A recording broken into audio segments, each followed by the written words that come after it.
उच्च स्तर पर मशवरे हुए, मशवरे मतलब सलाह की गई, बैठकें की गई, दिमाग खरोंचे गए। दिमाग खरोंचे मतलब दिमाग पर जोर डाला गया और यह तय किया गया कि हर हालात में इस नाक का होना बहुत ज़रूरी है। यह तय होते ही मूर्तिकार को हुक्म दिया गया कि वह फ़ौरन दिल्ली में हाजिर हो। मूर्तिकार जिसने वो मूर्ति बनाई थी, मूर्तिकार यूँ तो कलाकार था पर ज़रा पैसे से लाचार था। आते ही उसने कामों मतलब जो ऑफिसर्स थे के चेहरे देखे। अजीब परेशानी थी उन चेहरों पर, कुछ लटके हुए, कुछ उदास और कुछ बदहवास थे, यानी कि कुछ बेचैन थे। उनकी हालत देखकर लाचार कलाकार की आंखों में आंसू आ गए। तभी एक आवाज़ सुनाई दी, मूर्तिकार, जॉर्ज पंचम की नाक लगानी है। मूर्तिकार ने सुना और जवाब दिया, नाक लग जाएगी, पर मुझे यह मालूम होना चाहिए कि यह लाट कब और कहाँ बनी। इस लाट के लिए पत्थर कहाँ से लाया गया। सब हुकामों ने एक दूसरे की तरफ ताका मतलब देखा। एक की नज़र ने दूसरे से कहा कि यह बताने की जिम्मेदारी तुम्हारी है। खैर, मसला मतलब जो बात थी, यानी कि जो मुद्दा था, हल हुआ। एक क्लर्क को फ़ोन किया गया और इस बात की पूरी छानबीन करने का काम सौंप दिया गया। पुरातत्व विभाग की फाइलों के पेट चीरे गए। पेट चीरे का मतलब खंगाला गया, पर कुछ भी पता नहीं चला। क्लर्क ने लौटकर कमेटी के सामने कांपते हुए बयान दिया, सर, मेरी खता माफ़ हो। खता माफ़ मतलब मेरा जो दोष है उसे माफ़ कर दिया जाए। फाइलें सब कुछ हजम कर चुकी है। इस बात को आप ध्यान से देखेंगे कि फाइलें सब कुछ हजम कर गई है। ये हमारे सरकारी तंत्र को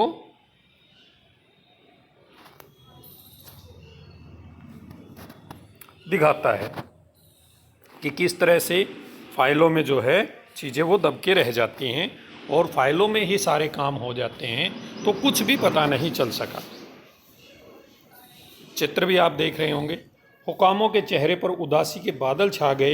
एक खास कमेटी बनाई गई और उसके जिम्मे यह काम दे दिया गया कि जैसे भी हो यह काम होना है और इस नाक का दारोमदार आप पर है। दारोमदार मतलब पूरी जिम्मेदारी आपके ऊपर है। ये बात मूर्तिकार और उस कमेटी को बता दी गई। आखिर मूर्तिकार को फिर बुलाया गया। उसने मसला हल कर दिया। वह बोला, पत्थर की किस्म का ठीक पता नहीं चला तो परेशान मत होइए, मैं हिंदुस्तान के हर पहाड़ पर जाऊंगा और ऐसा ही पत्थर खोज कर लाऊंगा। कमेटी के सदस्यों की जान में जान आई। सभापति ने चलते चलते गर्व से कहा, ऐसी क्या चीज़ है जो हिंदुस्तान में मिलती नहीं। हर चीज़ इस देश के गर्भ में छिपी है, मतलब इस देश के अंदर ही छिपी हुई है। ज़रूरत खोज करने की है। खोज करने के लिए मेहनत करनी होगी और इस मेहनत का फल हमें मिलेगा। आने वाला ज़माना खुशहाल होगा। और जाते जाते जो ऑफिसर्स जो होते हैं, हमारे प्रतिनिधि होते हैं, वो अपनी जो है पीठ थपथपाने से बाज नहीं आते हैं। यह छोटा सा भाषण फ़ौरन अखबारों में छाप दिया गया और ये जो भाषण उन्होंने दिया और अखबार जो थे, मीडिया जो थी, जो पत्र जो अखबार थे, उन्होंने इसे प्रमुखता से छापा कि इस तरह का वादा भारत में किया गया। मूर्तिकार हिंदुस्तान के पहाड़ी प्रदेशों और पत्थरों की खानों के दौरे पर निकल पड़ा। कुछ दिन बाद वह हताश लौटा। हताश मतलब निराश लौटा।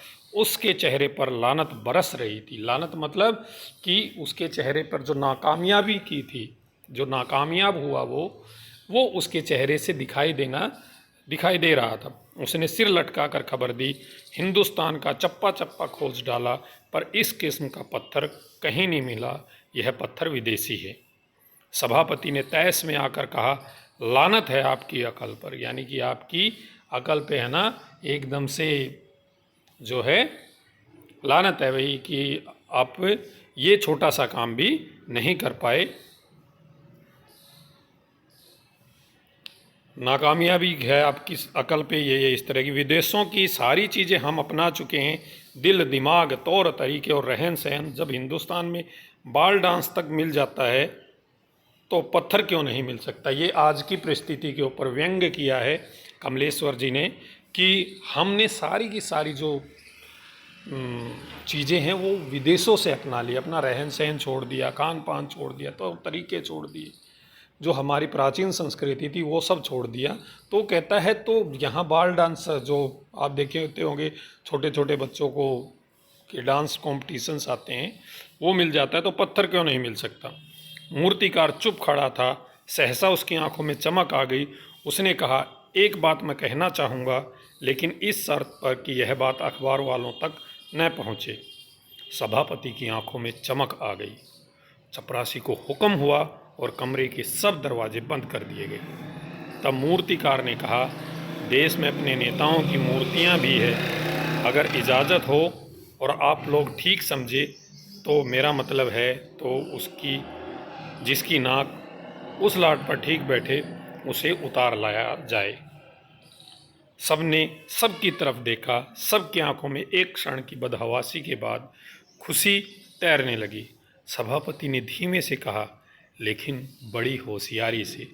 तो मूर्तिकार ने ये उनको सुझाव दिया कि जो जॉर्ज पंचम की नाक है उस पर हमारे देश के जो महान क्रांतिकारी या जो नेता हुए हैं उनकी जो मूर्तियां हैं उनमें से किसी एक मूर्ति से नाक उतारकर जॉर्ज पंचम की नाक पर लगा दी जाए।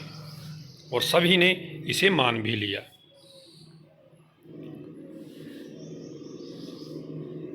और मूर्तिकार फिर देश दौरे पर निकल पड़ा। जॉर्ज पंचम की खोई हुई नाक का नाप उसके पास था। दिल्ली से बम्बई, दादा भाई नौरोजी, गोखले, तिलक, शिवाजी, कावस जी, जहांगीर, सबकी नाकें उसने टटोली, नापी और गुजरात की ओर भागा। गांधी जी, सरदार पटेल, विट्ठल भाई पटेल, महादेव देसाई की मूर्तियों को परखा और बंगाल की ओर चला। गुरुदेव रविंद्रनाथ, सुभाष चंद्र बोस, राजा राम मोहन राय आदि को भी देखा। नाप जोक की और बिहार की तरफ चला। बिहार होता हुआ उत्तर प्रदेश की ओर आया। चंद्रशेखर आज़ाद, बिस्मिल, मोतीलाल नेहरू, मदन मोहन मालवीय की लाटों के पास गया। घबराहट में मद्रास भी पहुंचा। सत्यमूर्ति को भी देखा और मैसूर, केरल आदि सभी प्रदेशों का दौरा करता हुआ पंजाब पहुंचा। लाला लाजपत राय और भगत सिंह की लाटों से भी सामना हुआ। आखिर दिल्ली पहुंचा और उसने अपनी मुश्किल बयान की। पूरे हिंदुस्तान की परिक्रमा मतलब चक्कर लगाने के बाद कर आया। सब मूर्तियां देख आया, सब की नाकों का नाप लिया, पर जॉर्ज पंचम की इस नाक से सब बड़ी निकली। यानी कि वो जो हमारे स्वतंत्रता सेनानी हुए हैं उनका जो गौरव है, उनकी जो महिमा है, नाक का मतलब सम्मान होता है, वो इस जॉर्ज पंचम से तो बड़ा ही है। आखिर में जो मूर्तिकार है वो ये इस निष्कर्ष पे पहुंचता है, इस निष्कर्ष पे जाता है कि जो जॉर्ज पंचम की नाक है वो हमारे हिंदुस्तान के जितने भी स्वतंत्रता सेनानी हुए हैं उनसे बड़ी है, उनका सम्मान उनसे बड़ा है।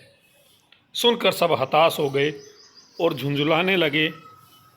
मूर्तिकार ने ढाढ़स बंधाते हुए आगे कहा, ढाढ़स बंधाते हुए मतलब उन्हें हौसला देते हुए, उनको उत्साहित करते हुए कहा, सुना है बिहार के सेक्रेटेरिएट के सामने सन 42 में शहीद होने वाले बच्चों की मूर्तियां स्थापित हैं।